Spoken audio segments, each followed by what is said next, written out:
ఈనాడు చూస్తే ఆర్థిక సంస్కర్త అస్తమయం అన్నటువంటి వార్తను హైలైట్ చేశారు.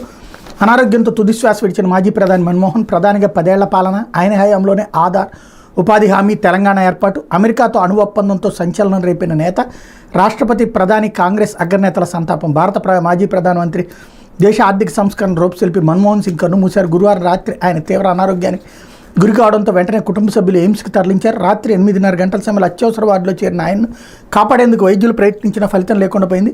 దీంతో 9:51 సమయంలో ఆయన మరణించినట్టు వైద్యులు ప్రకటించారు. వయసు రీత్యా తలెత్తిన అనారోగ్య సమస్యలతో ఆయన ఇంటి వద్ద అకస్మాత్తుగా స్పృహ కోల్పోయారని, ఆసుపత్రికి వచ్చాక తీవ్రంగా ప్రయత్నించినా కాపాడలేకపోయామని ఎయిమ్స్ బులెటిన్ వెల్లడించింది. మన్మోహన్కు భార్య గురుశరణ్ కౌర్, 3 కుమార్తెలు ఉన్నారు. ఆయన మృతి పట్ల రాష్ట్రపతి ద్రౌపది ముర్ము, ప్రధాని నరేంద్ర మోడీ, కాంగ్రెస్ అగ్రనేతలు సోనియా, రాహుల్, మల్లికార్జున్ ఖర్గే సంతాపం తెలిపారు. అతి సాధారణ కుటుంబంలో పుట్టి కిరోసిన్ దీపాల వెలుగులో చదువుకున్న మన్మోహన్ సింగ్ దేశ అత్యున్నత స్థానానికి చేరుకున్నారు. ప్రధానిగా 10 ఏళ్లు సేవలందించారు. యూపీఏ హయాంలో 2004 నుంచి 2014 వరకు ప్రధానిగా పనిచేశారు. 33 ఏళ్ల పాటు రాజ్యసభ సభ్యుడిగా కొనసాగిన ఆయన ఇటీవల అనారోగ్య కారణాలతో క్రియాశీల రాజకీయాలకు దూరంగా ఉంటున్నారు. గత కొన్ని నెలలుగా ఆయన ఆరోగ్యం క్షీణిస్తూ వస్తుంది. 1987లో ఆయన కేంద్ర ప్రభుత్వం పద్మవిభూషణ్ అవార్డుతో సత్కరించింది.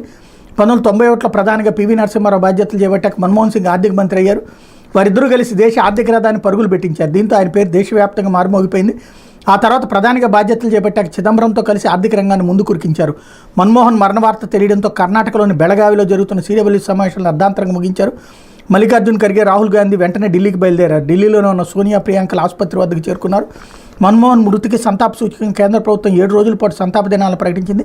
అధికార లాంఛనాలతో అంత్యక్రియలు నిర్వహించనుంది. శుక్రవారం ఉదయం 11 గంటలకు కేంద్ర కేబినెట్ సమావేశమై ఆయన మృతికి సంతాపం తెలపనుంది. కాంగ్రెస్ పార్టీ కూడా వచ్చే 7 రోజుల పాటు కార్యక్రమాలన్నింటినీ రద్దు చేసింది అన్నటువంటి వార్తని హైలైట్ చేశారు.